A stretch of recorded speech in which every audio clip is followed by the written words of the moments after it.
All right, welcome back, everyone. We're going to move on to Division 3, concrete. This is a big one in this class, so we're going to spend a lot of time on Division 3. And just like before, Division 3 corresponds to Book Chapter 3, so we're still following along with the same master format type of system. So, like I said, this is a big one. In fact, we're going to have 6 different days dealing with concrete, or 6 different lectures. One of those is a guest lecture. We're calling that Part 5 with hot and cold weather concrete. And today we're going to do Part 1, concrete material properties. So hang on to your hats. Let's get going. Concrete's cool. You can do a lot of amazing things with it. Here are a couple examples from this box culvert to a street. You can see you can color your concrete. You can shape it in all sorts of cool ways, and add architectural features. I personally had a lot of experience doing concrete countertops. I've done that in 3 of my previous homes, and so playing with color, playing with fiber reinforcement so I can shape it in different ways and doing all sorts of cool things. So it's definitely one of those materials that's very, very workable and cool. And it's economical. It's much less expensive than going with the steel structure in many cases, at least material-wise. And like I was just saying, it's aesthetically pleasing, or can be aesthetically pleasing, because we can add colors to it and change it around and shape it how we want. Very flexible, poured in any shape, dyed and stained, fire resistance, low maintenance, very rigid. You'd think it's the best thing ever, and everything should be out of concrete. It does have its disadvantages. Here's a couple of them. One is its performance is dependent on construction. We'll talk more about this later, but really, if you add too much water, you decrease the strength. And so on site, you might have a truck that sits too long, add a little water, and suddenly your mix changes and everything is different. Your size of aggregate that's going into it, or the workmanship of dumping it in. Maybe the rate of pour is too fast. Maybe it's like over vibrated and it separated the aggregate out. There are a number of different things. And it also has weather issues, or could have weather issues, depending on, while it's curing, could it be too cold and freeze? Or could it be too hot? Another big issue is the environmental impact, because it produces a lot of CO2 emissions during the production. I think I talk more about that in the next slide. And one that isn't on here, which I think is an important factor between concrete and steel, is its ability to be flexible. Meaning, if you have steel, it can flex, and concrete would just break. So you'll see this. This will be a big factor in like high earthquake prone areas. If you see an earthquake hit a place, and the building's fallen down and killed people, it's the concrete structures that have fallen. You look at the steel ones, they have bent but not broken. So that's another advantage, at least of steel over concrete, disadvantage of concrete, I suppose. So like I said, this is part 1, talking about concrete material properties and components. What is concrete made out of? Probably the most critical thing is, what are we going to put into our mix? So we have aggregates, water, Portland cement, and a little bit of air. Now, when we talk about aggregates, those are the rocks and the sand, or gravel and sand. So we can break those into coarse, or larger and smaller aggregates. We also have water, and we have cement, Portland cement. And you can see the percentages on this slide.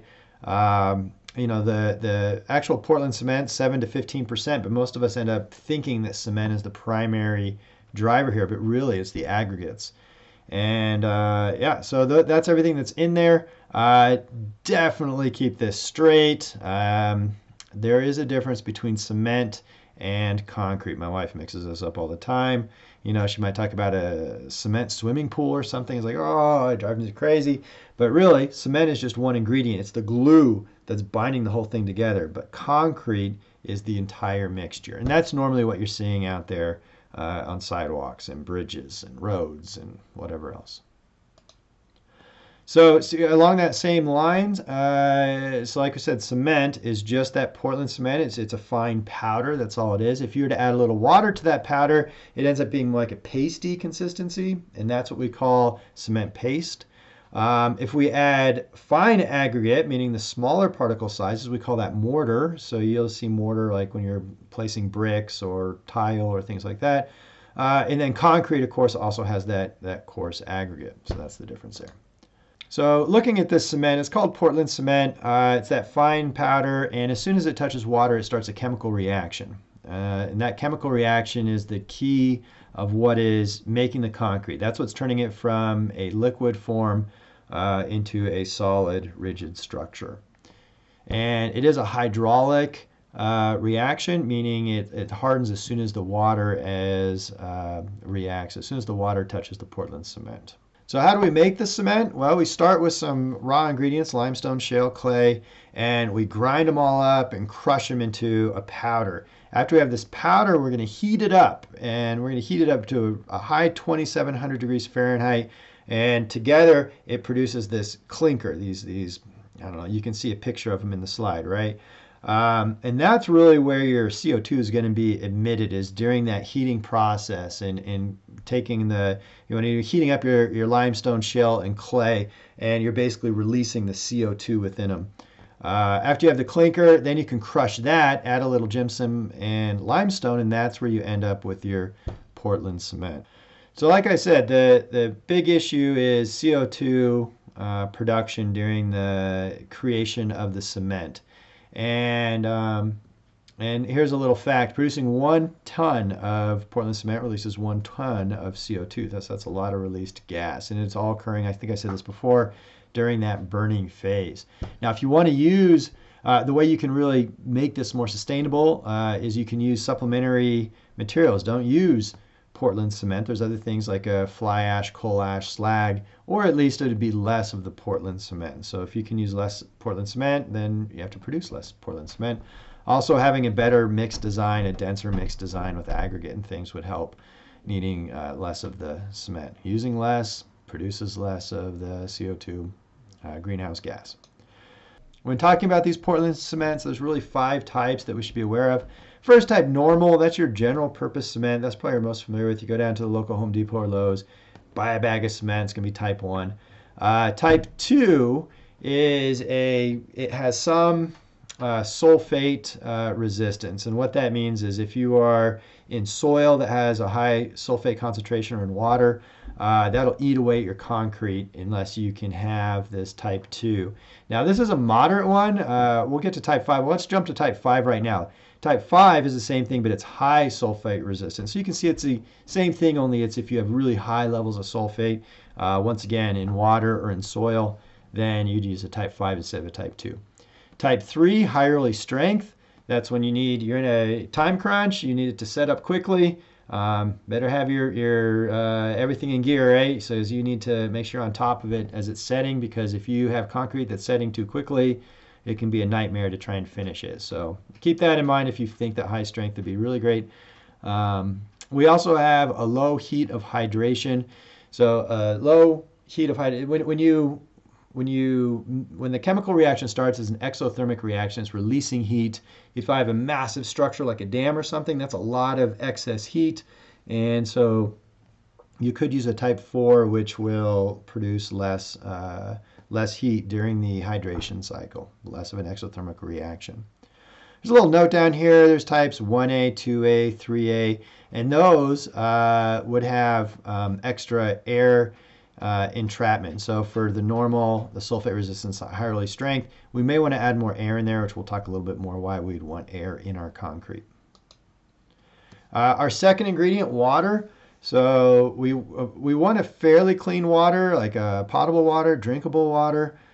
Should be free from oils, alkali, acid, because when you talk about this chemical reaction, if you add these other chemicals in there, it's going to affect the reaction and could decrease the strength. So you want, just clean water. I should say there's this little thing, number 2. This is probably one of the biggest reasons you have lower strength concrete than what you're looking for. It increases the workability of concrete. So concrete, you're going to have to move it around, push it around, get it to where you need it to be. And if it is setting too quickly, or if it won't go into certain voids, like say you have a lot of rebar and you need to get all the way around all the rebar, it's a lot easier to get around if you add more water. It makes it more workable, easier to move it around, maneuver. Unfortunately, you add more water, you changed your mix concentrations, you made it weaker. So, but that's what water does. It makes it more workable. Aggregates, we talked about this earlier, where we have both coarse and fine. What we really want is a good blending of both coarse and fine. And we'll talk more about that in just a second on why. It is a massive part of your concrete, 60 to 75%. So most of your concrete is just this aggregate, and then it's held together with this cementatious material, Portland cement. And just like before, we don't want anything to affect our chemical reaction when it's curing, so we want it free of the loam, clay, and other organic material. You can see clean, tough, hard, strong, durable. There's what I was just talking about with the well-graded. Well-graded and durable, they're in red because they're definitely the most important.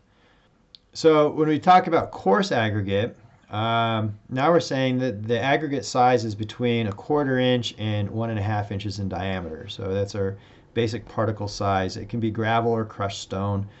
You know, the second point about limited by the formwork dimensions or something like that. It's actually like what I was saying before. If I have a tight space with rebar or something, and I can't get the coarse aggregate around the rebar, if I had too big of aggregate, it would bundle up and it would make a void in there, and it wouldn't be any good. So like when I was pouring concrete, I didn't use very coarse aggregate at all. I had very small particle sizes for that very reason. Because I didn't have big forms. I had small forms, small countertop thicknesses. So you can talk about the coarse aggregates as far as how smooth the aggregate is or how angular it is. We'll talk more about these later, but you know, you can imagine if it's angular and they're interlocking and catching on each other versus smooth. So it can affect the durability and the behavior of the concrete. Most likely what we're always looking for is aggregate that's sound, hard, and durable, like you said. If it's soft and flaky aggregate, then even though it has cementatious cement all around it, it could actually break apart, right? And that wouldn't be any good. Then you have a failure in your concrete.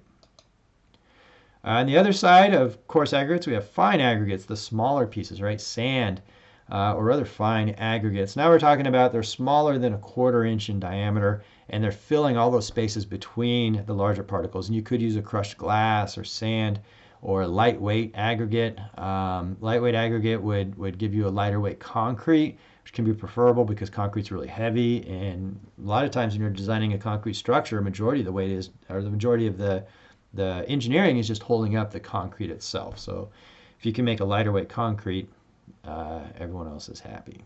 So with the aggregate, like I said, it's good to have a good distribution. And here you can kind of see why. If I only had a single size, look at all these voids in here. All of that needs to be filled in with paste, with the Portland cement. And, you know, it uses more cement. It also makes it a little less strong, more likely to shrink and crack. Versus if I can have a well-graded, the best graded, this only has 2 particle sizes, this middle one, the well-graded. Now look at in here, you have very little voids in here for all your cement to fill in, and it's a much better system. So you want the well-graded if you can. And you can see here, it prevents segregation. So what is this whole segregation thing? Segregation is your particles separating. And you can imagine if you're dumping concrete into a form or something, if you have a well-graded, a good variety of particle sizes, then they're all mixed in together and they keep each other from falling down. But if I only have like this picture, one size, then they're all going to kind of fall at the same rate. So the idea is you don't want these heavier coarse aggregate to separate from the smaller aggregate when you're placing it or dumping it into your forms. And you can have this separation or segregation based on what I'm saying here. We'll talk about later with construction practices. But like I said, if you're dropping your concrete from a high distance, if you were to over vibrate either your forms or internally, what you can do is mix it so much that your aggregate will separate out or segregate out between the small and the large particles. So poorly graded or gap graded aggregates, we talked about this. Gap graded means that you have just big and small. You don't have those medium-sized particles. And then insufficient paste. So if I don't have enough paste to go in between all of the particles, of course, they'll separate. So like we said with sustainability, we can talk about sustainability of the aggregates as well. And because to get aggregates, we need to mine aggregates. It is a non-renewable resource. So we can use recycled aggregates. There's actually a concrete recycling plant just north of Fort Collins area that I used to take my old concrete to. And if you go there, there's just mounds and mounds of this old concrete that they crush up and they're able to reuse. So it's a great material to recycle, both for coarse aggregates and fine aggregates. So it'll when you crush it up, you'll end up with this dust, or and you'll also end up with your larger particle sizes that you can reuse. So yeah, that's one sustainability issue that we can look at, is make sure we recycle our concrete. The fourth ingredient to concrete is air. And when we're mixing our concrete, there'll always be a little bit of air in there. This is usually 1 to 2% by volume. So the reason we want air in our concrete is that it will help with the freezing process. So if you're pouring in a very cold climate, and you know what happens when water freezes, it wants to expand. Water, while that hydration is going on, while it's curing, would try to expand if it were to be cold enough, like close to the surface of the concrete. So if you have some air voids in there, and the water is trying to expand, because water will be trapped in there well after your concrete is hardened or even in service. So that air would allow like a cushion for your concrete to expand and contract. Also helps with workability. So like we said before, a big issue is adding too much water, making your concrete weaker. To make it more workable, to get it in there into your voids and everything, in your formwork, well, you can also add more air. Now, this is air entrainers. So what an air entrainer is, you can see now we're increasing our air volume by 3 to 8% instead of just a 1 to 2. So it's a extra additive that we can use to increase. So this is like I said, a type of admixture. Now there's other types of admixtures too. An admixture basically means that you're taking your cement and you're changing, or your concrete, and you're changing the overall properties. You're either adding a powder or a liquid to the cement or the concrete, depending where you are in the mix process. And it kind of goes with what we're talking about, type 1, 2, 3, 4, and 5 concrete. You can take a type 1 concrete and make it more like a type 4 or a type 5. You can have an early strength concrete, but with an admixture. I think I have different types of admixtures in a second here. So here's some properties that we can do. We can have a super plasticizer, also known as a water reducer. So if you add more water to concrete, it'll make it weaker. It's called your water to cement ratio. We'll talk more about this later. So ideally, you don't add more and more water if you need that workability, like I was saying earlier. Instead, you can add this thing called a super plasticizer. It comes in a powder form. You throw it in your concrete mix, and it makes it seem more liquidy, even though there isn't more water in there. It doesn't change the overall strength of your concrete. So you end up with a high strength concrete. You could just use less water overall in your mix with the super plasticizer.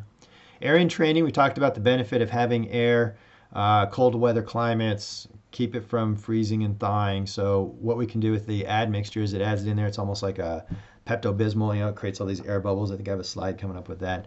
Accelerator, so if we want our concrete to cure quickly, to set quickly, we could use an accelerator. Like I said, you have to have everything in line and ready to go, because you can't finish it once it's cured. And then the opposite side, a retarder. So what we can do is make the concrete set more slowly, stays more liquidy for a while. So, and if you have, you're setting a large area of concrete, then you want that time to be able to get it shaped just right. Like I said, there's that mixture of that air entrainment. It's not, I don't know, it's just a funny looking picture, right? But add this to your concrete, and you can see it's just like this bubbling admixture that's going to add bubbles to your concrete. So the process of the concrete curing, of the water and the cement combining together, is called hydration. And it's that chemical reaction between the two, and it's what makes concrete turn from a liquid to a solid. You can say the clock sets as soon as it starts. We use a lot of days, like there's 28-day strength. That's that's like 98% of the total strength of the concrete. So the moment water touches, we start having this reaction. This reaction continues and continues and continues. And as long as there's there's water on the concrete, or it can actually hydrate in a way, then it'll continue to go forever. It is a chemical reaction. It's an exothermic chemical reaction, meaning it produces heat. And if you've ever mixed concrete, it's pretty cool. So it's right away, you start mixing it together and you can just feel the heat coming off the concrete. And that heat is called heat of hydration.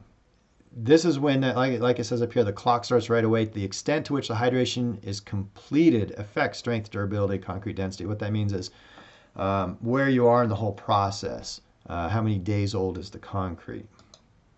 Here you can see the process of the hydration, where you have some cement particles and you introduce the water, and the water starts to looks like a health egg class, doesn't it? Fertilizing the egg or something. But it looks like what it is what it actually is the water molecules are going around the cement particles and bonding to them, and that process grows and grows and grows as it goes out. And you can see this is almost like a time lapse, right? And eventually we'll have 100% hydration as it's all bound together. There's a close-up microscopic view of unhydrated versus hydrated. And what you want is all these bonding agents, right? So that's what's going on during this hydration process, where you can see these are some free aggregates just kind of hanging out with hardly any cement that is bound to it. So there can be something to be said about the particle size. We talked about aggregate earlier and how it affects the hydration. If you have smaller particle sizes, what happens is you have more surface area exposed to water, and what that does is it makes the formation of the gel more rapid. Your hydration is increased, you get more strength, and it takes less time to set up. So the smaller particle size is definitely important in the hydration process. Heat of hydration, like I said, this is that exothermal reaction. You can see the first 15 minutes you have the most heat being put out by this concrete. Unfortunately, that's still while you're standing in it and working with it, and if it's a hot day, you can definitely feel it because you have all this heat coming off your concrete. And then it's setting, and then after about 12 hours or so, it starts to increase again until you're about 24 hours in, and then finally your heat of hydration will be done. So that's what I have for this slide. This was part 1 of concrete. I look forward to talking with you about the other aspects of concrete. So as usual, take care. Let me know if you have any questions, comments, and I'll talk to y'all later. Thanks.